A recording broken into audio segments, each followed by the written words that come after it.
Time ന്യൂസിലേക്ക് എല്ലാ പ്രേക്ഷകർക്കും സ്വാഗതം. ലോക്സഭാ തെരഞ്ഞെടുപ്പിലെ CPI സ്ഥാനാർത്ഥികളെ തീരുമാനിച്ചു. തൃശൂരിൽ VS സുനിൽകുമാറും വയനാട്ടിൽ ആനി രാജയും മത്സരിക്കും. തിരുവനന്തപുരത്ത് പന്ന്യൻ രവീന്ദ്രനും മാവേലിക്കരയിൽ CA അരുൺകുമാറുമാണ് മത്സരിക്കുന്നത്. ഔദ്യോഗിക പ്രഖ്യാപനം ഇന്ന് വൈകിട്ട് 5 മണിക്കുണ്ടാകും. CPIM മത്സരിക്കുന്ന 15 മണ്ഡലങ്ങളിലെ സ്ഥാനാർത്ഥികളെ നാളെ പ്രഖ്യാപിക്കും. ഷഫീദ് റാവുത്തർ വിശദാംശങ്ങളുമായി. ഷഫീദ്, ഇതിനു മുൻപ് ബിനോയ് വിശ്വമൊക്കെ ആനി രാജയുടെ കാര്യത്തിലൊന്നും തീരുമാനമായിട്ടില്ല എന്ന് പറഞ്ഞു. പിന്നീട് നമ്മൾ കണ്ടതാണ് ജില്ലാ കൗൺസിലിൽ നടന്ന ചർച്ചയിൽ മാവേലിക്കരയുടെ കാര്യത്തിൽ ഭിന്നാഭിപ്രായമുണ്ടായിരുന്നു. ആലപ്പുഴ മാത്രമാണ് അരുൺകുമാറിന്റെ പേര് നിർദ്ദേശിച്ച് ഒന്നാമതായി തന്നെ നിർദ്ദേശിച്ചത്. ഇതെല്ലാം നമ്മൾ കണ്ടതാണ്. പക്ഷേ ഇന്നിപ്പോൾ നടന്ന യോഗത്തിൽ അന്തിമ തീരുമാനമായിട്ടുണ്ട്. നമ്മൾ നേരത്തെ കേട്ട പേരുകാർ അവരെല്ലാവരും സ്ഥാനാർത്ഥികളാകുന്നു എന്ന് ഉറപ്പിക്കാം. നിലവിലിപ്പോൾ ഔദ്യോഗികമായി CPI സ്ഥിരീകരിച്ച അതല്ലെങ്കിൽ നമുക്ക് സ്ഥിരീകരിച്ച് പറയാൻ കഴിയുന്ന സ്ഥാനാർത്ഥി പട്ടികയാണിത്. 4 സീറ്റുകളിലാണ് CPI ഇക്കുറി ലോക്സഭാ തെരഞ്ഞെടുപ്പിൽ മത്സരിക്കുന്നത്. അതിൽ തിരുവനന്തപുരത്ത് പന്ന്യൻ രവീന്ദ്രൻ എന്ന പേരിലേക്ക് ഉറപ്പിച്ചു CPI എന്നുള്ളതാണ് നമുക്ക് ലഭിച്ച വിവരം. നേരത്തെ 2 പേരുകൾ സത്യൻ മൊകേരി അതേപോലെ തന്നെ പ്രകാശ് ബാബു അടക്കമുള്ള പേരുകൾ ജില്ലാ കൗൺസിൽ പട്ടികയായി നൽകിയെങ്കിൽ പോലും ഈ പന്ന്യൻ രവീന്ദ്രനിലേക്ക് സംസ്ഥാന നേതൃത്വം സംസ്ഥാന എക്സിക്യൂട്ടീവ് എത്തുകയായിരുന്നു എന്നുള്ളതാണ്. രണ്ടാമത്തെ കാര്യം മാവേലിക്കരയിലാണ്. മാവേലിക്കരയിൽ ചില ആശയക്കുഴപ്പങ്ങളും അനിശ്ചിതത്വങ്ങളും ഉണ്ടായിരുന്നു. അതായത് മാവേലിക്കര ലോക്സഭാ മണ്ഡലം വരുന്ന സാഹചര്യത്തിൽ അവിടെ 3 ജില്ലാ കൗൺസിലുകളുടെ അഭിപ്രായം തേടി. അത് കൊല്ലം, ആലപ്പുഴ, കോട്ടയം എന്നിവയായിരുന്നു. അതിൽ ആലപ്പുഴ ജില്ലാ കൗൺസിൽ മാത്രമാണ് CA അരുൺകുമാറിന്റെ പേര് നിർദ്ദേശിച്ചത്. ചിറ്റയം ഗോപകുമാറിന്റെ അടക്കം പേര് നിർദ്ദേശിക്കുകയായിരുന്നു കൊല്ലവും അതേപോലെ തന്നെ കോട്ടയവും ജില്ലാ കൗൺസിലുകൾ. പക്ഷേ ഈ എക്സിക്യൂട്ടീവിൽ വലിയ തർക്കവിതർക്കങ്ങളും അഭിപ്രായ പ്രകടനമടക്കം ഉയർന്നതിന് ശേഷമാണ് CA അരുൺകുമാർ എന്നുള്ള പേരിലേക്ക് എത്തിച്ചേർന്നിട്ടുള്ളത്. CA അരുൺകുമാർ AYFന്റെ നേതാവാണ്. തൃശൂരിൽ VS സുനിൽകുമാറിന്റെ പേര് മാത്രമാണ് സംസ്ഥാന നേതൃത്വം പരിഗണിച്ചത്. എന്നാൽ ജില്ലാ കൗൺസിൽ മറ്റൊരു പേര് കൂടി അതുമായി ബന്ധപ്പെട്ട് നൽകി. പക്ഷേ ശക്തമായ ത്രികോണ മത്സരം നടക്കുന്ന തൃശൂരിൽ മണ്ഡലത്തെക്കുറിച്ച് പരിചയമുള്ള ജനകീയ മുഖമായിട്ടുള്ള VS സുനിൽകുമാറിനെ തന്നെ മതി എന്നുള്ള തീരുമാനത്തിലേക്ക് CPI എത്തുകയായിരുന്നു. വയനാട്ടിലുള്ളൊരു കൺഫ്യൂഷൻ എന്ന് പറയുന്നത് രാഹുൽ ഗാന്ധി എത്തിയില്ലെങ്കിൽ എന്നുള്ളതായിരുന്നു. പക്ഷേ ഇപ്പോൾ CPI ആനി രാജ എന്നുള്ള ഒറ്റ പേരിലേക്ക് എത്തുന്നത് വനിതാ പ്രാതിനിധ്യം അടക്കമുള്ള കാര്യങ്ങൾ പരിഗണിച്ചുകൊണ്ടാണ്. അങ്ങനെയാണെങ്കിൽ രാഹുൽ ഗാന്ധി എത്തിയാൽ പോലും ദേശീയ മുഖമെന്ന നിലയിൽ അവിടെ ഒരു കാര്യമായ ശക്തമായ മത്സരം കാഴ്ചവെക്കാൻ കഴിയും എന്നുള്ളൊരു പ്രതീക്ഷ എന്നുള്ളൊരു വിലയിരുത്തൽ CPI സംബന്ധിച്ചിട്ടുണ്ട്. സംസ്ഥാന കൗൺസിൽ അല്പസമയത്തിനുള്ളിൽ ആരംഭിക്കും. അതിനുശേഷം വൈകിട്ട് 4 മണിയോടുകൂടി CPI സംസ്ഥാന സെക്രട്ടറി ബിനോയ് വിശ്വം മാധ്യമങ്ങളെ കണ്ട് ഇതുമായി ബന്ധപ്പെട്ട ഔദ്യോഗികമായിട്ടുള്ള പ്രഖ്യാപനം നടത്തും എന്നുള്ളതാണ് നമുക്ക് ഇപ്പോൾ പാർട്ടി ഔദ്യോഗികമായി അറിയിച്ചിരിക്കുന്നത്. നാളെ CPIMന്റെ സ്ഥാനാർത്ഥി പ്രഖ്യാപനം ഉണ്ടാകും. നേരത്തെ കേരള കോൺഗ്രസ് എം മത്സരിക്കുന്ന കോട്ടയം സീറ്റിൽ തോമസ് ചാഴിക്കാടനെ പ്രഖ്യാപിച്ചിരുന്നു. അങ്ങനെ നാളെ കൂടി കഴിയുമ്പോൾ LDF അവരുടെ സ്ഥാനാർത്ഥി നിർണയം പൂർത്തിയാക്കും. പക്ഷേ അതേസമയം UDFന്റെ കാര്യത്തിൽ ആശങ്കകൾ പലത് തുടരുകയാണ്. അനുജ, ഷഫീദ്, ഈ പന്ന്യൻ രവീന്ദ്രൻ തനിക്ക് മത്സരിക്കാൻ താല്പര്യമില്ല എന്നറിയിച്ചു എന്നൊക്കെയുള്ള റിപ്പോർട്ടുകൾ മുൻപ് പുറത്തു വന്നതാണ്. പക്ഷേ പാർട്ടിയുടെ സമ്മർദ്ദമുണ്ട്, പാർട്ടി പന്ന്യന്റെ പേര് തന്നെയാണ് നിർദ്ദേശിക്കുന്നത് എന്നതും പിന്നീട് നമ്മൾ കണ്ടതാണ്. അപ്പോൾ ആ തരത്തിലേക്ക് തന്നെ ഒരൊറ്റ പേര് മാത്രമാണോ തിരുവനന്തപുരത്ത് പരിഗണനയിൽ വന്നത്? അതായത് നേരത്തെ നടന്ന ഉപതെരഞ്ഞെടുപ്പിൽ പന്ന്യൻ രവീന്ദ്രൻ തിരുവനന്തപുരം ലോക്സഭാ മണ്ഡലത്തിൽ തന്നെ വിജയിച്ചിട്ടുണ്ട്. സ്വാഭാവികമായും അതൊരു വലിയ സാധ്യതയായി കാണുന്നു. മാത്രമല്ല തിരുവനന്തപുരം തിരിച്ചു പിടിക്കുക എന്നുള്ളത് CPI സംബന്ധിച്ച് അവരുടെ അഭിമാനകരമായ പോരാട്ടമാണ്. ഇക്കുറി ശശി തരൂരിനെ താഴെ ഇറക്കാൻ NDA മുന്നോട്ട് വെക്കുന്ന രാജീവ് ചന്ദ്രശേഖരനാണ്. അവിടെ ഉണ്ടാകുന്ന ചില ഇക്വേഷൻസ് CPIക്ക് ഗുണകരമാകുമെന്ന് CPI സംസ്ഥാന നേതൃത്വം വിലയിരുത്തുന്നു. ആ സാഹചര്യത്തിൽ ഒരു മുതിർന്ന നേതാവ്, ജനകീയ മുഖം, സൗഹൃദങ്ങളുടെ മുഖം ആയ പന്ന്യൻ രവീന്ദ്രനെ തന്നെ മണ്ഡലത്തിൽ പരീക്ഷിക്കാം എന്നുള്ളതായിരുന്നു പാർട്ടി മുന്നോട്ട് നയിച്ച കാര്യം. മാത്രമല്ല തിരുവനന്തപുരത്ത് പന്ന്യൻ രവീന്ദ്രൻ അല്ലാതെ സാധ്യതയുള്ള മറ്റൊരു പേര് CPIക്ക് കണ്ടെത്താൻ കഴിഞ്ഞതുമില്ല. പൊതുസുന്ദരൻ അടക്കമുള്ള ചില അഭിപ്രായ പ്രകടനങ്ങളും അതേപോലെ വിവരങ്ങളും ഒക്കെ നേരത്തെ വന്നെങ്കിലും അക്കാര്യത്തെക്കുറിച്ചൊന്നും CPI സംസ്ഥാന നേതൃത്വം ആലോചിച്ചതേയില്ല. ആദ്യഘട്ടത്തിൽ തന്നെ ഇതുമായി ബന്ധപ്പെട്ട പന്ന്യൻ എന്നുള്ള പേരിലേക്ക് എത്തുകയായിരുന്നു. പന്ന്യൻ രവീന്ദ്രനാണ് മത്സരിക്കാൻ ചില വിസമ്മതങ്ങൾ അറിയിച്ചത്. പക്ഷേ മുതിർന്ന നേതാക്കൾ പാർട്ടി മണ്ഡലത്തിൽ ഇപ്പോൾ നേരിടുന്ന സാഹചര്യം അടക്കമുള്ള കാര്യങ്ങൾ ചൂണ്ടിക്കാണിച്ചതോടെ പന്ന്യൻ രവീന്ദ്രൻ മത്സരിക്കാൻ തയ്യാറാവുകയായിരുന്നു. ഇത് തന്നെയാണ് ഈ വയനാട്ടിൽ ആനി രാജയെ സംബന്ധിച്ചും ഉണ്ടായ ചില ആശങ്കകൾ. പക്ഷേ അതടക്കമുള്ള കാര്യങ്ങൾ വിലയിരുത്തി അത് പഠിച്ച സംസ്ഥാന എക്സിക്യൂട്ടീവിലും അതേപോലെ തന്നെ സംസ്ഥാന കൗൺസിലടക്കം ചർച്ച ചെയ്ത അക്കാര്യത്തിൽ അന്തിമ തീരുമാനത്തിലേക്ക് CPI കടക്കുന്നു എന്നുള്ളതാണ് നമുക്ക് മനസ്സിലാക്കാൻ കഴിയുന്ന കാര്യം. ഈ 4 മണ്ഡലങ്ങളിലും ശക്തമായ പോരാട്ടം കാഴ്ചവെക്കണം എന്നുള്ളൊരു പൊതു വിലയിരുത്തൽ സംസ്ഥാന എക്സിക്യൂട്ടീവിൽ ഉണ്ടായി. പരീക്ഷണങ്ങൾ വേണ്ട എന്നുള്ള ഒരു തീരുമാനം കൂടി സംസ്ഥാന എക്സിക്യൂട്ടീവിൽ ഉയർന്നതായിട്ടാണ് നമുക്ക് ലഭിക്കുന്ന വിവരം. അതെ, അതുകൊണ്ട് തന്നെയാണ് CPI സംബന്ധിച്ച് കരുത്തരായ സ്ഥാനാർത്ഥികളെ 4 മണ്ഡലങ്ങളിലും രംഗത്തിറക്കാൻ തീരുമാനിച്ചിരിക്കുന്നത്. 5 മണിക്ക് ഔദ്യോഗിക പ്രഖ്യാപനമുണ്ടാകും. അതിനിടെ മുസ്ലിം ലീഗ് സ്ഥാനാർത്ഥി പ്രഖ്യാപനം നാളെ ഉണ്ടാകും. പാണക്കാട് ചേരുന്ന ലീഗ് നേതൃയോഗത്തിന് ശേഷമാകും പ്രഖ്യാപനം. അതേസമയം ലീഗിന്റെ 3ാം സീറ്റ് ആവശ്യത്തിൽ തീരുമാനമെടുക്കാൻ കോൺഗ്രസ് സംസ്ഥാന നേതൃത്വത്തിന് ഹൈക്കമാൻഡ് നിർദ്ദേശം നൽകി. സമീർ ബിൻ കരീം മലപ്പുറത്ത് നിന്ന്. സമീർ, നാളെ ഔദ്യോഗിക പ്രഖ്യാപനം ഉണ്ടാകുമ്പോൾ ഈ 3ാം സീറ്റ് എന്ന ആവശ്യത്തിൽ എന്താണ് ലീഗിന്റെ നിലപാട് എന്നത് കൂടി അറിയാൻ കഴിയും. 2 സീറ്റ് കൂടാതെ രാജ്യസഭാ സീറ്റ് എന്നതിലേക്ക് ലീഗ് വഴങ്ങുകയാണോ? ഏറ്റവും ഒടുവിലായി നമുക്ക് ലഭിക്കുന്ന വിവരം എന്താണ്?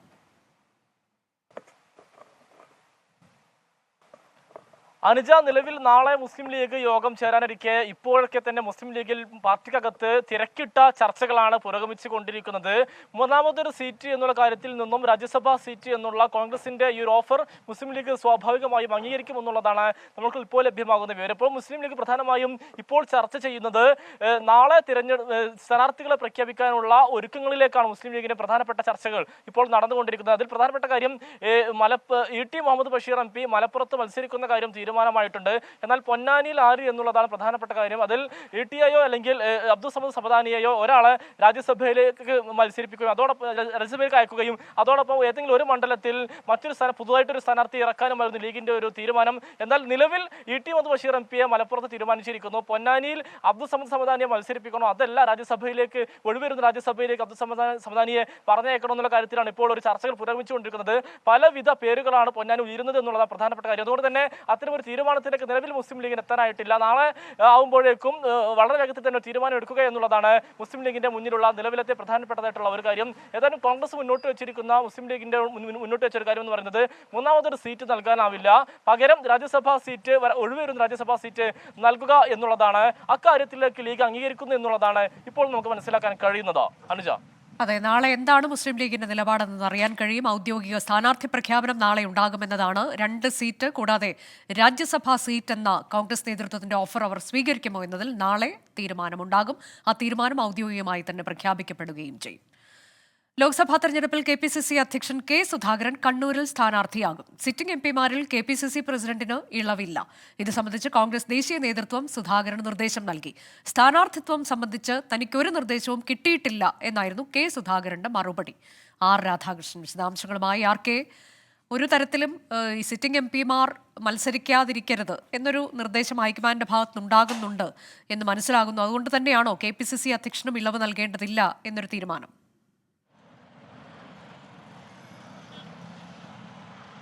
അതുമാത്രമല്ല അനുജ, നിലവിൽ കേരളത്തിലെ സംഘടനാപരമായിട്ടുള്ള കാര്യങ്ങൾ ഇതുമായി ബന്ധപ്പെട്ടിട്ടുള്ള വിഷയങ്ങളുടെ അടിസ്ഥാനത്തിൽ കൂടിയാണ് ഇത്തരത്തിലുള്ള ഒരു തീരുമാനത്തിലേക്ക് കോൺഗ്രസ് ദേശീയ നേതൃത്വം എത്തിയിരിക്കുന്നത്.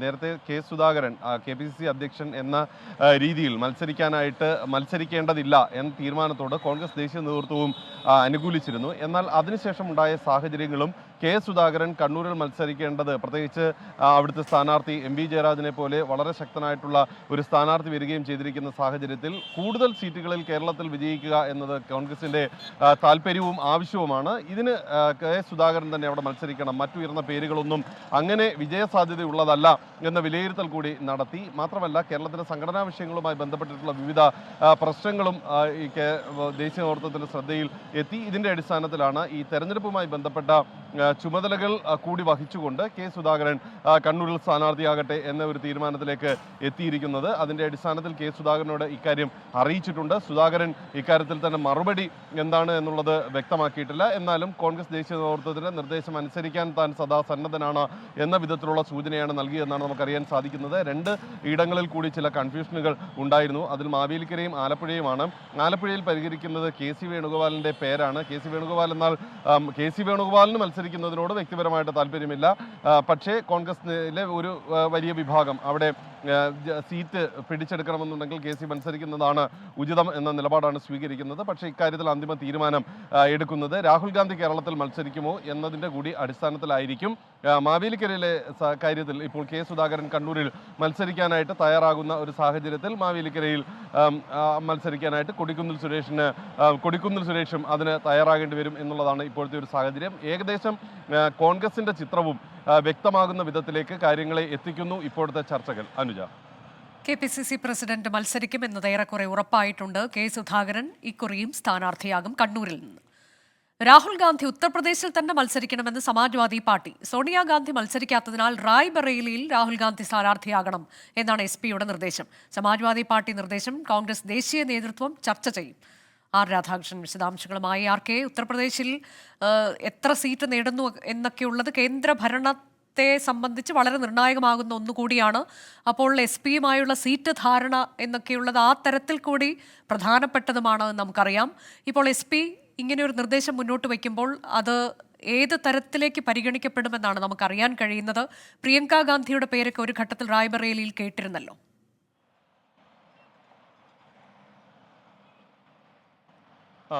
അനുജ, ഈ പ്രിയങ്ക ഗാന്ധിയുടെ പേര് കോൺഗ്രസിൽ ഇപ്പോഴും പരിഗണിക്കുന്നുണ്ട്. പക്ഷേ ഇത് സമാജ്വാദി പാർട്ടിയുടെ നിർദ്ദേശമാണ്. കാരണം നിലവിലുള്ള രാഷ്ട്രീയ സാഹചര്യങ്ങൾ അവർ വിലയിരുത്തുമ്പോൾ ഉത്തർപ്രദേശിൽ വലിയ നേട്ടം BJP പ്രതീക്ഷിക്കുന്നു, രാമക്ഷേത്രം അടക്കമുള്ള വിഷയങ്ങൾ മുൻനിർത്തി. അങ്ങനെയുള്ള ഒരു സാഹചര്യത്തിൽ ശക്തമായിട്ടുള്ള പ്രതിരോധം ഉയർത്തണമെന്നുണ്ടെങ്കിൽ രാഹുൽ ഗാന്ധി മത്സരിക്കുന്നത് ഉചിതമാകും എന്ന വിലയിരുത്തലാണ് സമാജ്വാദി പാർട്ടി നടത്തുന്നത്. ഓരോ സീറ്റും ഉത്തർപ്രദേശിൽ ഏറെ നിർണായകം, 80 സീറ്റുണ്ടെങ്കിലും ഓരോ സീറ്റും നിർണായകം എന്ന രീതിയിലേക്ക് മത്സരിക്കണം എന്ന നിർദ്ദേശമാണ് SP മുന്നോട്ട് വയ്ക്കുന്നത്. അതനുസരിച്ച് കോൺഗ്രസിൽ നിന്ന് നെഹ്റു കുടുംബത്തിന്റെ ഭാഗമായിട്ട് രാഹുൽ ഗാന്ധി തന്നെ അമേത്തിയിൽ മത്സരിക്കണം എന്ന് SP താല്പര്യപ്പെടുന്നു. അഥവാ അമേത്തിയിൽ രാഹുൽ ഗാന്ധിക്ക് മത്സരിക്കാൻ സാധ്യതയില്ലെങ്കിൽ, അമേത്തിയിലെ ഒരു സാഹചര്യം നമുക്കറിയാം, രാഹുൽ ഗാന്ധി മാറുകയാണെങ്കിൽ അവിടെ ഒരു മത്സരമില്ലാതെ സ്മൃതി ഇറാനിക്ക് വീണ്ടും ഒരു ടേം കിട്ടുന്ന രീതിയിലേക്ക് കാര്യങ്ങൾ എത്തും എന്നാണ് സമാജ്വാദി പാർട്ടിയുടെ ഒരു വിലയിരുത്തൽ. അതിന്റെ അടിസ്ഥാനത്തിൽ അദ്ദേഹം അവിടെ മത്സരിക്കണം എന്ന് അവർ അഭ്യർത്ഥിക്കുന്നു. പക്ഷേ അതിന് കോൺഗ്രസ് തയ്യാറല്ലെങ്കിൽ റായ്ബറേലിയിൽ കോൺഗ്രസിന്റെ ഉറച്ച സീറ്റ് എന്ന് പറയുന്ന സോണിയാഗാന്ധി കഴിഞ്ഞ തവണയും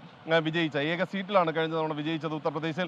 ആ സീറ്റിൽ രാഹുൽ ഗാന്ധി മത്സരിക്കണം എന്ന താല്പര്യമാണ് ഇപ്പോൾ SP നേതൃത്വം വെച്ച് പുലർത്തുന്നത്. അവർ കോൺഗ്രസ് ദേശീയ നേതൃത്വത്തെ ഇക്കാര്യം അറിയിച്ചിട്ടുണ്ട്. ഇക്കാര്യത്തിലുള്ള വ്യക്തത അഥവാ തീരുമാനം എന്താണ് എന്നത് ദേശീയ നേതൃത്വം ചർച്ച ചെയ്തതിനു ശേഷം അറിയിക്കാം എന്നാണ് സമാജ്വാദി പാർട്ടിയോട് പറഞ്ഞിരിക്കുന്നത്. ഈ സീറ്റുകളുടെ ധാരണയുമായി ബന്ധപ്പെട്ടുണ്ടായ പ്രശ്നങ്ങളൊക്കെ മാറ്റി നിർത്തിക്കൊണ്ട് ഇപ്പോൾ കോൺഗ്രസ് ദേശീയ നേതൃത്വവും ഈ സമാജ്വാദി പാർട്ടിയും തമ്മിൽ മുന്നോട്ട് പോകുന്ന ഒരു സാഹചര്യമാണുള്ളത്. അങ്ങനെയാണെന്നുണ്ടെങ്കിൽ ഏറ്റവും പ്രധാനപ്പെട്ട വിഷയമായിട്ട് മാറാൻ പോകുന്നത് രാഹുൽ ഗാന്ധി ഉത്തർപ്രദേശിൽ മത്സരിക്കാനായിട്ട് തീരുമാനിച്ചാൽ, റായ്ബറേലിയിൽ മത്സരിക്കാനായിട്ട് തീരുമാനിച്ചാൽ അദ്ദേഹം കേരളത്തിൽ മത്സരിക്കില്ല എന്നുള്ളതാണ്. ഇത്തവണ രാഹുൽ ഗാന്ധി ഒറ്റ സീറ്റിലെ മത്സരിക്കൂ എന്ന തീരുമാനം നേരത്തെ കോൺഗ്രസ് കൈക്കൊണ്ടിട്ടുണ്ട്. ഇത് വളരെ നിർണായകമായിരിക്കും. സമാജ്വാദി പാർട്ടി പറയുന്നത് രാഹുൽ ഗാന്ധി കേരളത്തിൽ പോയി മത്സരിച്ചാൽ അത് ഇന്ത്യ മുന്നണിക്ക് നേതൃത്വം നൽകുന്ന ഒരു വ്യക്തി എന്ന രീതിയിൽ തെറ്റായിട്ടുള്ള സന്ദേശം നൽകുന്നതാണ്. അതുകൊണ്ട് കൂടി ഉത്തർപ്രദേശിൽ മത്സരിക്കണം എന്ന നിർബന്ധമാണ് അവർ മുന്നോട്ട് വയ്ക്കുന്നത്. സമാജ്വാദി പാർട്ടിയുടെ ഈ നിർദ്ദേശത്തിന് പിന്നിൽ മറ്റ് ചില ഇന്ത്യ മുന്നണി ഘടകകക്ഷികളും ഉണ്ട്. അനുജ, സമാജ്വാദി പാർട്ടിയാണ് പ്രധാനമായും ഇങ്ങനെ ഒരു നിർദ്ദേശം മുന്നോട്ട് വച്ചിട്ടുള്ളത്. അതായത് രാഹുൽ ഗാന്ധി റായ്ബറേലിയിൽ മത്സരിക്കണം. ഉത്തർപ്രദേശിലെ റായ്ബറേലി, സോണിയാഗാന്ധി കഴിഞ്ഞ 25 വർഷമായി മത്സരിച്ച് വിജയിച്ച റായ്ബറേലിയിൽ ഇക്കുറി രാഹുൽ ഗാന്ധി സ്ഥാനാർത്ഥിയാകണമെന്ന ആവശ്യം SP മുന്നോട്ട് വയ്ക്കുമ്പോൾ അത് നേതൃത്വം ഗൗരവത്തോടെ തന്നെ ചർച്ച ചെയ്യും എന്നാണ് R രാധാകൃഷ്ണൻ റിപ്പോർട്ട് ചെയ്തത്. വിവാദങ്ങളുടെ പശ്ചാത്തലത്തിൽ സമരാഗ്നി യാത്രയുടെ ഭാഗമായി പത്തനംതിട്ടയിൽ K സുധാകരനും VD സതീശനും നടത്താനിരുന്ന സംയുക്ത വാർത്താ സമ്മേളനം ഒഴിവാക്കി. വാർത്താസമ്മേളനം ഉണ്ടാകുമോ എന്ന ചോദ്യത്തോട് VD സതീശൻ അതൃപ്തി പ്രകടമാക്കി. ആവശ്യമില്ലാത്ത ചോദ്യങ്ങൾ എന്തിനു ചോദിക്കുന്നുവെന്നും ഉണ്ടെങ്കിൽ നിങ്ങളെ അറിയിക്കാമെന്നും പ്രതിപക്ഷ നേതാവ് പറഞ്ഞു. VD സതീശനെതിരായ K സുധാകരന്റെ അസഭ്യ പരാമർശത്തിൽ പരിഹാസവുമായി K മുരളീധരൻ രംഗത്തെത്തി.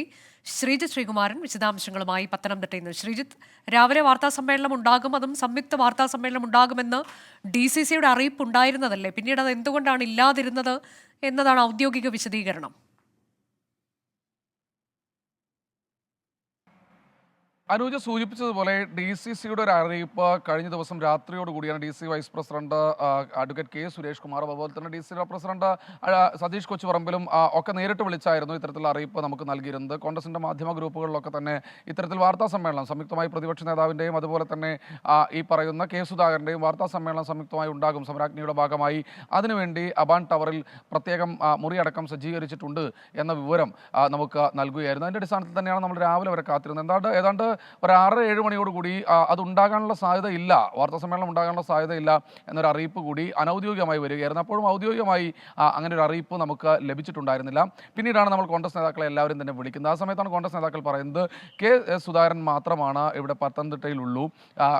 പ്രതിപക്ഷ നേതാവ് VD സതീശൻ ഇപ്പോൾ ഉള്ളത് എറണാകുളത്ത് ആലുവയിലാണ്. അദ്ദേഹം വന്നുകൊണ്ടേയിരിക്കുന്നുള്ളൂ.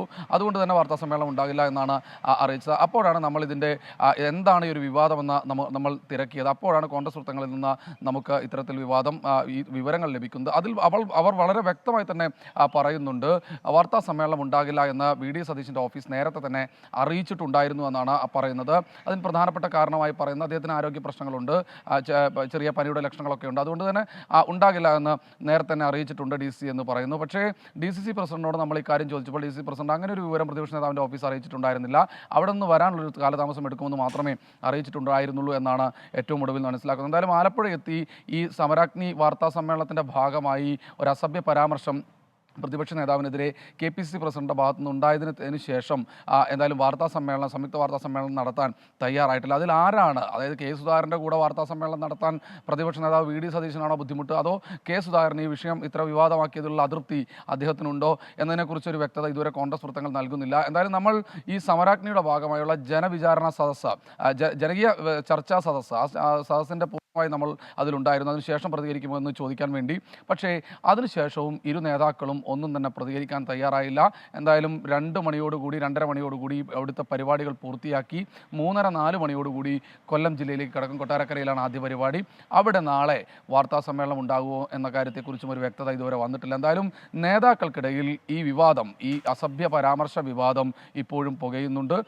ഈ സമരാഗ്നിയുടെ ഒരു പ്രതിഷേധ പ്രചരണ ജാഥയായി, സർക്കാരിനെതിരായ ഒരു കുറ്റപത്രം ചാർത്തുന്ന ഒരു ജാഥയായി തുടങ്ങിയ, കാസർഗോഡ് നിന്ന് തുടങ്ങിയ ജാഥ ആലപ്പുഴ പിന്നിട്ട് പത്തനംതിട്ടയിലെത്തുമ്പോൾ അതൊരു രാഷ്ട്രീയ പ്രതിരോധ ജാഥ, ഈ വിഷയത്തിലൊരു പ്രതിരോധം തീർക്കേണ്ട ഒരവസ്ഥ കൂടി കോൺഗ്രസിന് വന്നിരിക്കുന്നു. എന്തായാലും നേതാക്കൾക്കിടയിൽ വലിയ മുറിവുറുപ്പുണ്ട്, അണികൾക്കിടയിൽ അതൃപ്തിയും പുകയുന്നുണ്ട്. അതെ, VD സതീശൻ, കെ സുധാകരൻ ഭിന്നത തുടരുന്നു എന്നതിന്റെ സൂചനയാണ് ഇന്നത്തെ സംയുക്ത വാർത്താ സമ്മേളനം റദ്ദാക്കിയതിലൂടെ മനസ്സിലാക്കാൻ കഴിയുന്നത്. എന്നാൽ അതിനോട് ക്ഷോഭിച്ച് പ്രതിപക്ഷ നേതാവിന്റെ പ്രതികരണം ഉണ്ടാകുന്നുണ്ട്. എങ്കിൽ പോലും എന്തുകൊണ്ട് സംയുക്ത വാർത്താ സമ്മേളനം ഉണ്ടാകുന്നില്ല എന്ന ചോദ്യം ബാക്കിയാകുന്നു. മാസപ്പടി വിവാദത്തിൽ പുതിയ ആരോപണങ്ങളുമായി മാത്യു കുഴൽനാടൻ MLA. ഭൂപരിഷ്കരണ നിയമത്തിൽ ലാൻഡ് ബോർഡ് തള്ളിയ അപേക്ഷയിൽ CMRLനു വേണ്ടി മുഖ്യമന്ത്രി നേരിട്ടിടപെട്ടു. 100 കോടിയിലധികം രൂപ മുഖ്യമന്ത്രിക്ക് കമ്പനി നൽകി. മകളെ കേരളം വേട്ടയാടുമ്പോൾ മുഖ്യമന്ത്രി കയ്യും കെട്ടി നോക്കി നിൽക്കരുതെന്നും മാത്യു കുഴൽനാടൻ പറഞ്ഞു. മുഖ്യമന്ത്രിക്കെതിരെ താൻ ഉന്നയിച്ച ആരോപണങ്ങളിൽ കൃത്യമായ മറുപടി പറയുന്നില്ലെന്നും മാത്യു കുഴൽനാടൻ വിമർശിച്ചു. അപേക്ഷ പുനഃപരിശോധിക്കുന്നതിനായി ബഹുമാനപ്പെട്ട മുഖ്യമന്ത്രി മുമ്പാകെ കമ്പനി സമർപ്പിച്ച അപേക്ഷയും ആയതിന്മേൽ ബഹുമാനപ്പെട്ട മുഖ്യമന്ത്രിയുടെ മിനിറ്റ്സും, അതായത് ഞാനിവിടെ എംഫസൈസ് ചെയ്ത് പറയാൻ ആഗ്രഹിക്കുന്ന കാര്യം, ഈ വകുപ്പും മുഖ്യമന്ത്രിയുടെ വകുപ്പിൽ വരുന്നതല്ല. This has to be dealt by the Revenue Department. ആരെങ്കിലും ഭൂപരിഷ്കരണ അല്ലെങ്കിൽ നിയമപ്രകാരം എക്സംഷൻ അപേക്ഷിച്ചാൽ അതിൻ്റെ നാച്ചുറൽ കോഴ്സിൽ അത് പരിശോധിച്ച് അതിൽ തീരുമാനമെടുക്കേണ്ടതുമായിട്ടുള്ള അവകാശം റവന്യൂ ഡിപ്പാർട്ട്മെൻറ്റാണ്. മുഖ്യമന്ത്രിയുടെ നേരിട്ടുള്ള ഇടപെടൽ കാണിക്കുന്ന ഫയൽ നോട്ടിങ്സ് ആണ്. മുഖ്യമന്ത്രി നേരിട്ട് അപേക്ഷ സ്വീകരിക്കുകയും അതേ മീറ്റിംഗ് വിളിച്ച് മിനിറ്റ്സ്, ബഹുമാനപ്പെട്ട മുഖ്യമന്ത്രിയുടെ മിനിറ്റ്സ് രേഖപ്പെടുത്തുകയും ചെയ്തു. അതിനിടെ SFIO അന്വേഷണം റദ്ദാക്കണമെന്നാവശ്യപ്പെട്ട KSIDCക്ക് രൂക്ഷമായ വിമർശനമാണ് ഹൈക്കോടതിയിൽ നിന്നുണ്ടായത്. CMRL ഷെയർ ഹോൾഡർ ആയിരിക്കെ ഇടപാടിനെ പറ്റി അറിയില്ല എന്ന KSIDC ന്യായം കോടതി തള്ളി. പൊതുപണം ഉപയോഗിച്ച് പ്രവർത്തിക്കുന്ന സ്ഥാപനമല്ലേ KSIDC എന്നും ഹൈക്കോടതി ചോദിച്ചു.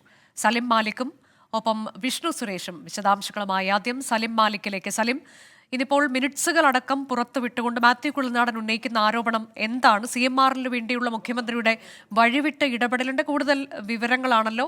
അതും ഏത് തരത്തിലേക്ക് കരിമണൽ ഖനനം ചെയ്യുന്നതിന് വേണ്ടി കുറഞ്ഞ ചെലവിൽ അവർക്ക് നൽകുന്നു. മറ്റൊന്ന് ഭൂമി ഇടപാടുമായി ബന്ധപ്പെട്ട് അതിൽ റവന്യൂ വകുപ്പ് കൈക്കൊള്ളേണ്ട തീരുമാനത്തിൽ മുഖ്യമന്ത്രി എങ്ങനെ നേരിട്ടിടപെട്ടു? ഈ കാര്യങ്ങളൊക്കെ രേഖകളടക്കം പുറത്തുവിടുകയല്ലേ ഇന്നിപ്പോൾ മാത്യു കുഴൽനാടൻ ചെയ്തത്?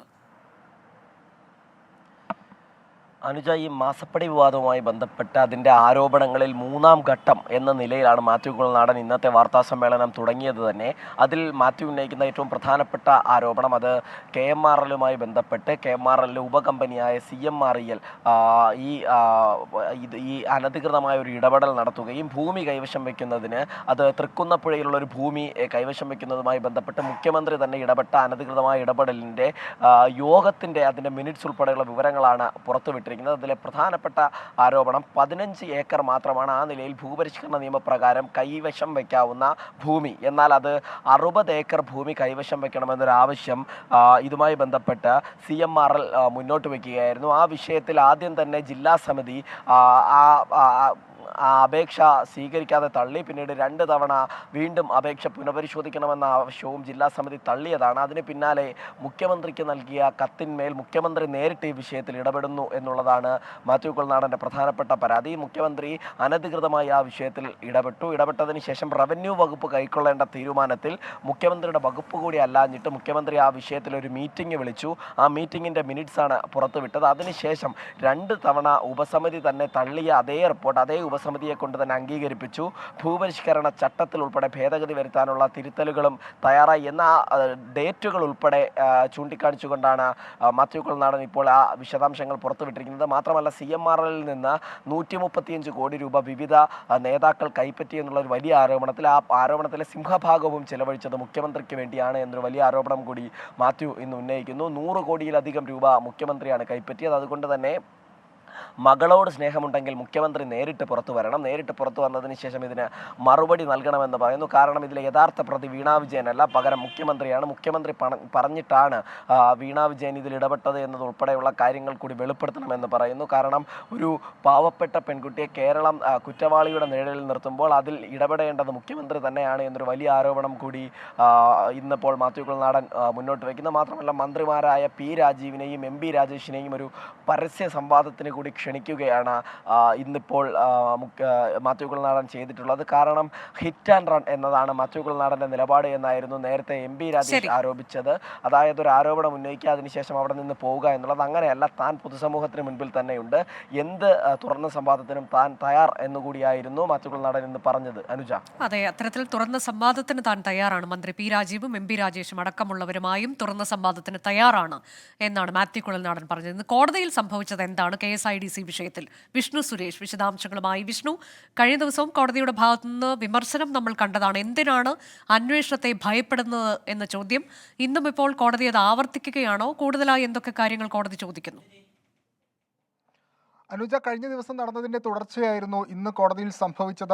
SFIO അന്വേഷണം അത് സ്റ്റേ ചെയ്യണം എന്നുള്ളതായിരുന്നു KCDCയുടെ ആവശ്യം. അത് ആദ്യഘട്ടത്തിൽ തന്നെ കോടതി നിരാകരിക്കുന്നൊരു നിലപാട് കഴിഞ്ഞ തവണ ഉണ്ടായിരുന്നു. ഇന്ന് അതുമായി ബന്ധപ്പെട്ട് കുറച്ചുകൂടി കടന്ന ഭാഷയിൽ കോടതി സംസാരിച്ചു. പ്രധാനമായും എന്തിനാണ് ഈ അന്വേഷണത്തെ KSIDC പോലുള്ള ഒരു സ്ഥാപനം ഭയക്കുന്നത്? സത്യം പുറത്തു വരട്ടെ. അതിനപ്പുറത്ത് ഇതൊരു പൊതുപണം ഉപയോഗിച്ച് പ്രവർത്തിക്കുന്ന സ്ഥാപനമാണ്. അപ്പോൾ അങ്ങനെയുള്ള സ്ഥാപനത്തിൽ എന്തെങ്കിലും പ്രശ്നങ്ങൾ ഉണ്ടെങ്കിൽ അത് പുറത്തു വരേണ്ടത് ജനകീയമായ ആവശ്യമാണ്. അതിൽ എന്തിനാണ് ഭയം കാണിക്കുന്നത് എന്നുള്ളതായിരുന്നു കോടതി ഉന്നയിച്ച പ്രധാനപ്പെട്ട ചോദ്യം. ഈ CMRLന്റെ പ്രധാനപ്പെട്ട അല്ലെങ്കിൽ ഓഹരി ഉള്ള ആളുകളാണ് KSIDC. അവർക്ക് നിങ്ങൾക്ക് CMRLുമായി ബന്ധപ്പെട്ടുള്ള സാമ്പത്തിക ഇടപാടുകളെ കുറിച്ച് അറിയില്ല എങ്കിൽ അത് വ്യക്തമാക്കേണ്ടത് CMRL ആണ്. CMRL നേരിട്ട് കോടതിയിലെത്തി നിങ്ങൾക്ക് ഒരു പങ്കുമില്ല എന്ന് പറയട്ടെ എന്നുള്ളതാണ് കോടതി സ്വീകരിച്ച നിലപാട്. അതോടൊപ്പം KSIDC വ്യക്തമാക്കിയത് തങ്ങൾക്ക് 49ഓളം വരുന്ന സ്ഥാപനങ്ങളിൽ നിക്ഷേപമുണ്ട്.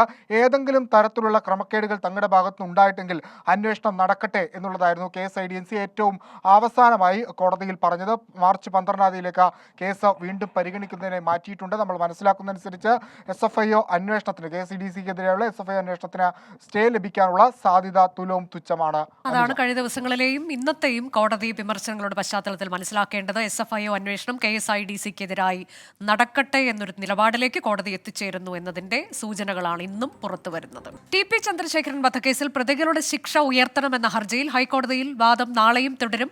ആരോഗ്യ പ്രശ്നങ്ങൾ ചൂണ്ടിക്കാട്ടിയ പ്രതി ജ്യോതി ബാബുവിനെ ഓൺലൈനായി ഹാജരാക്കി. ഗുരുതര ആരോഗ്യ പ്രശ്നങ്ങൾ ഉള്ളതിനാൽ നടക്കാൻ പോലും കഴിയാത്ത അവസ്ഥയാണെന്ന് ജ്യോതി ബാബു വാദിച്ചു.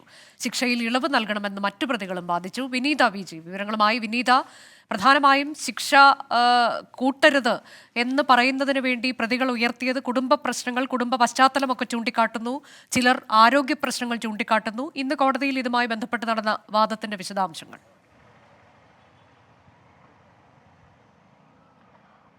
അനുജ, ഈ കേസിൽ പ്രതികൾക്ക് പരമാവധി ശിക്ഷ ഉറപ്പാക്കണമെന്ന് ആവശ്യപ്പെട്ടുകൊണ്ട് സർക്കാരും ഒപ്പം തന്നെ KK രമയും നൽകിയിരുന്ന അപ്പീലുകളാണ് ഇന്ന് ഹൈക്കോടതി പരിഗണിച്ചിരുന്നത്.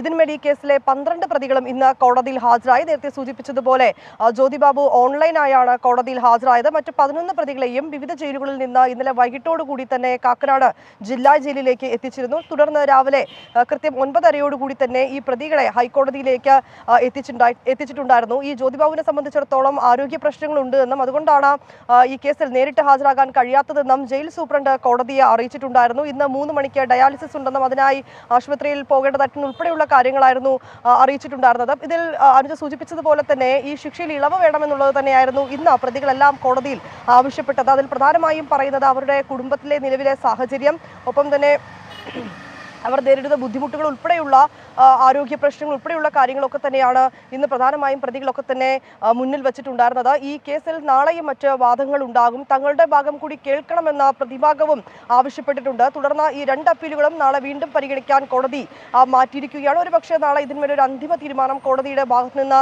ഉണ്ടാവാനും സാധ്യതയുണ്ട്. ഇന്നത്തെ നടപടികൾക്ക് ശേഷം കെ രമ ഇത് കേസ് കേൾക്കുന്നതിനായി വാദം കേൾക്കുന്നതിനായി ഹൈക്കോടതിയിൽ എത്തിയിരുന്നു. ഈ നടപടികൾക്ക് ശേഷം പുറത്തിറങ്ങിയ കെ രമ പറഞ്ഞ് അവരൊരു പ്രതികരണം ഇങ്ങനെയായിരുന്നു. ടിപിക്കും ഒരു കുടുംബം ഉണ്ടായിരുന്നു. ഇന്ന് ഈ പ്രതികൾ അവരുടെ കുടുംബ പശ്ചാത്തലം, അവരുടെ കുടുംബത്തിലെ നിലവിലെ സാഹചര്യം, അവരുടെ ആരോഗ്യസ്ഥിതി ഉൾപ്പെടെയുള്ള കാര്യങ്ങളൊക്കെ കോടതിയിൽ അവർ വാദിക്കുന്നുണ്ടായിരുന്നു. അതൊക്കെ കോടതിയെ ബോധ്യപ്പെടുത്താൻ അവർ ശ്രമിക്കുന്നുണ്ടായിരുന്നു. പക്ഷേ അത് കേട്ട് നിന്നപ്പോൾ തനിക്ക് ഓർമ്മ വന്നത് തൻ്റെ കുടുംബത്തെ പറ്റിയാണ്, ടിപിയുടെ കുടുംബത്തെ പറ്റിയാണ്. ടിപിക്കും ഒരു അമ്മയുണ്ടായിരുന്നു, ഒരു ഭാര്യയുണ്ടായിരുന്നു, ഒരു മകനുണ്ടായിരുന്നു എന്നുൾപ്പെടെയുള്ള വൈകാരികമായിട്ടുള്ള പ്രതികരണമാണ് കെ രമയുടെ ഭാഗത്തു നിന്നും ഈ ഇന്നത്തെ കോടതി നടപടികൾക്ക് ശേഷം ഉണ്ടായത്. എന്താണെങ്കിലും ഈ 2 അപ്പീലുകളും നാളെ വീണ്ടും ഹൈക്കോടതി പരിഗണിക്കും. ശരി, ടി.പി. ചന്ദ്രശേഖരൻ വധക്കേസിലെ പ്രതികൾക്ക് ശിക്ഷ വർദ്ധിപ്പിക്കണം എന്നതിലാണ് നാളെയും വാദം തുടരുക. കായംകുളത്ത് മകൻ അമ്മയെ മർദ്ദിച്ച് കൊലപ്പെടുത്തി. പുതുപ്പള്ളി സ്വദേശി ശാന്തമ്മയാണ് മരിച്ചത്. ഇളയ മകൻ ബ്രഹ്മദേവനെ പോലീസ് കസ്റ്റഡിയിലെടുത്തു. മനീഷ് മഹിപാൽ വിവരങ്ങളുമായി. മനീഷ്, എങ്ങനെയാണ് ഈ കൊലപാതകത്തിലേക്ക് സംഭവങ്ങൾ കലാശിച്ചത് എന്നതാണ് പോലീസ് വിശദീകരിക്കുന്നത്?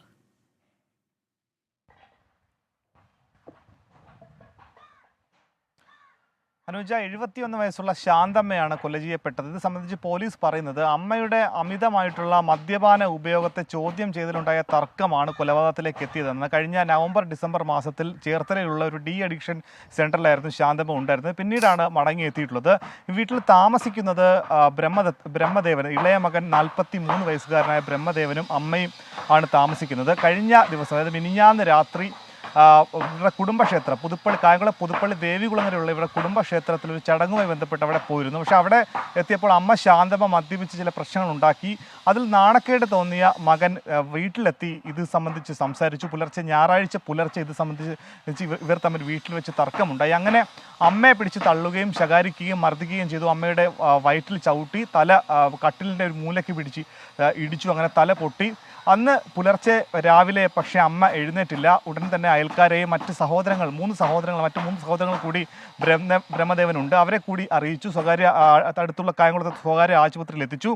അവിടെ എത്തിച്ചപ്പോഴേക്കും ശാന്തമ്മ മരിച്ചിരുന്നു. ഇത് സംബന്ധിച്ച് പോലീസിന് ആരോഗ്യ പ്രവർത്തകർക്ക്, ഡോക്ടർക്ക് സംശയം തോന്നിയത് കൊണ്ട് തന്നെ കായംകുളം പോലീസിന് വിവരം അറിയിച്ചു. കായംകുളം പോലീസ് നടത്തിയ അന്വേഷണത്തിൽ അന്ന് തന്നെ വീട്ടിൽ നിന്നും രക്തക്കറയും മറ്റു കാര്യങ്ങളും പോലീസ് കണ്ടെത്തിയിരുന്നു. തുടർന്ന് പോസ്റ്റ്മോർട്ടം ഇന്ന് രാവിലെയോടുകൂടിയാണ് ആലപ്പുഴ വണ്ടാനം മെഡിക്കൽ കോളേജിൽ പൂർത്തിയായത്. പോസ്റ്റ്മോർട്ടത്തോടെ തന്നെ കൃത്യമായി ഇത് കൊലപാതകമാണെന്ന് വ്യക്തമായിട്ടുണ്ട്. മകൻ ഇത് സംബന്ധിച്ച് പോലീസിന് നൽകിയിട്ടുള്ള മൊഴി, അമ്മയുടെ മദ്യപാനത്തെ ചൊല്ലി എപ്പോഴും തർക്കമുണ്ടായിരുന്നു. അങ്ങനെ മദ്യപാനത്തിൽ പരസ്യമായി ഒരു പൊതുസ്ഥലത്ത് വെച്ച് പ്രശ്നമുണ്ടാക്കി. ഇതിൻ്റെ നാണക്കേട്, ജാള്യത അത് സംബന്ധിച്ച് സംസാരിച്ചു. അങ്ങനെ ഉണ്ടായ തർക്കത്തിനിടയിൽ സംഭവിച്ചതാണ്, അങ്ങനെ അമ്മയെ മർദ്ദിച്ചതാണ് എന്നാണ് പോലീസിന് നിലവിൽ മൊഴി നൽകിയിട്ടുള്ളത്. ഈ മൃതദേഹം പോസ്റ്റ്മോർട്ടത്തിന് ശേഷം ബന്ധുക്കൾക്ക് വിട്ടു നൽകിയിട്ടുണ്ട്. ഒപ്പം തന്നെ ഇളയ മകൻ ബ്രഹ്മദേവന്റെ അറസ്റ്റ് ആലപ്പുഴ കായംകുളം പോലീസ് രേഖപ്പെടുത്തിയിട്ടുണ്ട്. അനുജ, കായംകുളത്താണ് നിർഭാഗ്യകരമായ സംഭവം ഉണ്ടായത്. മനീഷ്, തുടരുക. മറ്റൊരു വാർത്തയുടെ വിശദാംശങ്ങൾ കൂടി നൽകേണ്ടതുണ്ട്. SDPI നേതാവ് KS ഷാൻ വധക്കേസിൽ കുറ്റപത്രം റദ്ദാക്കണമെന്ന പ്രതികളുടെ ഹർജി കോടതി തള്ളി. ആലപ്പുഴ ജില്ലാ സെഷൻസ് കോടതിയാണ് ഹർജി തള്ളിയത്. പ്രതികളുടെ ജാമ്യം റദ്ദാക്കണമെന്ന ഹർജി അടുത്ത മാസം 23-ന് പരിഗണിക്കും. മനീഷ് മഹിപാൽ തുടരുന്നുണ്ട്. മനീഷ്, ഇതിൽ പ്രതികളെ സംബന്ധിച്ച് തിരിച്ചടിയാണ്. കുറ്റപത്രം റദ്ദാക്കണമെന്ന ആവശ്യം കോടതി തള്ളുന്നു. ഒപ്പം ജാമ്യത്തിന്റെ കാര്യത്തിൽ അത് വീണ്ടും പരിഗണിക്കാനിരിക്കുന്നതേയുള്ളൂ. വിവരങ്ങൾ.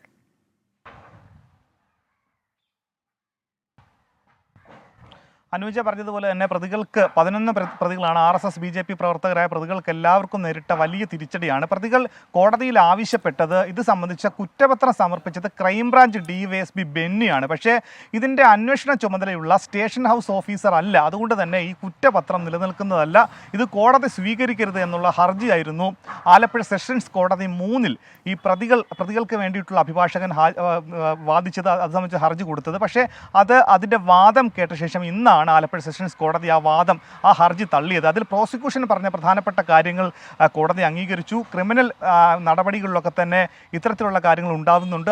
ജില്ലാ പോലീസ് മേധാവി നിർദ്ദേശിക്കുന്ന ആർക്ക് വേണമെങ്കിലും കുറ്റപത്രം നൽകാം. മുൻകാല കേസുകളെയൊക്കെ തന്നെ അവിടെ കോട്ട് ചെയ്തുകൊണ്ടായിരുന്നു പ്രോസിക്യൂഷൻ അഭിഭാഷകൻ ആ കാര്യങ്ങൾ പറഞ്ഞതുകൊണ്ട് തന്നെ കോടതി ഈ വിഷയം അംഗീകരിച്ചുകൊണ്ട് ഇവരുടെ ഈ ഹർജി തള്ളി.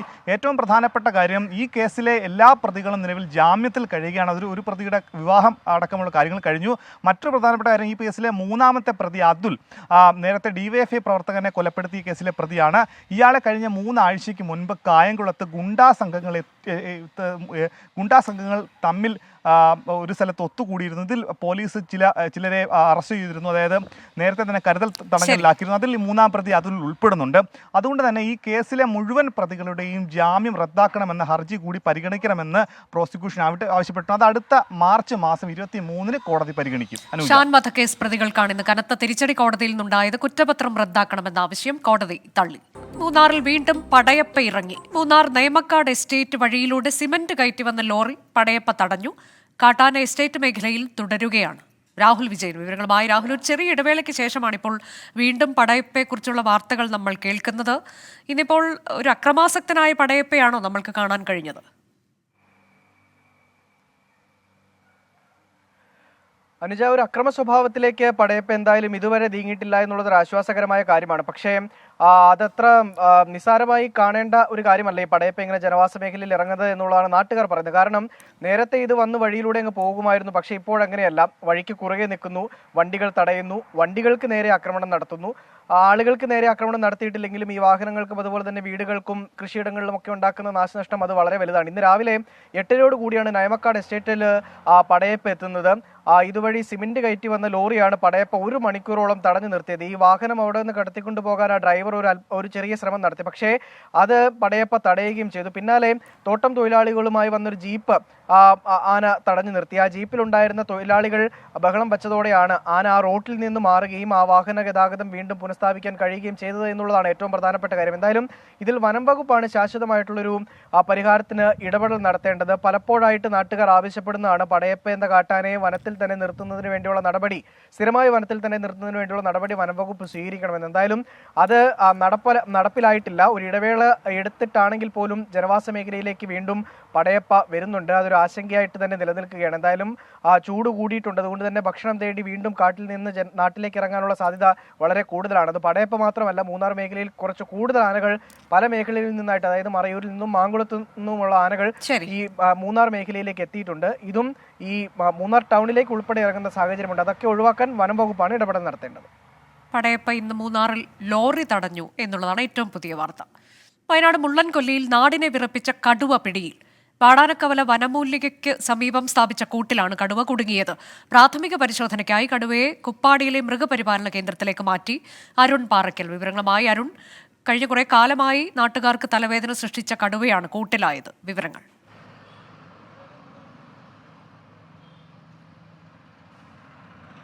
അനുജ, 1 മാസത്തോളമായി ഈ കടുവയുടെ ശല്യം കാരണം മുള്ളൻകൊല്ലി നിവാസികൾ ഭീതിയിലായിരുന്നു. മുള്ളൻകൊല്ലി ടൗണിൽ ഉൾപ്പെടെ ഇന്നലെ, അതായത് കഴിഞ്ഞ ദിവസം രാവിലെ മുള്ളൻകൊല്ലി പള്ളിയിലേക്ക് വരുന്ന ആളുകൾ ഈ കടുവയെ കണ്ട് അവർ പേടിച്ച് ഓടുന്ന സാഹചര്യം ഉൾപ്പെടെ ഉണ്ടായി. ഈ കാക്കനാട്ട് തോമസിൻ്റെ ഒരു കാളക്കുട്ടിയെ ഇന്നലെ ഈ കടുവ പിടിക്കുന്ന ഒരു സാഹചര്യം ഉണ്ടായി. എന്തായാലും കടുവ ഇന്ന് രാവിലെ 10 മണിയോടുകൂടി കൂട്ടിൽ അകപ്പെട്ടിരിക്കുന്നു എന്നതാണ്.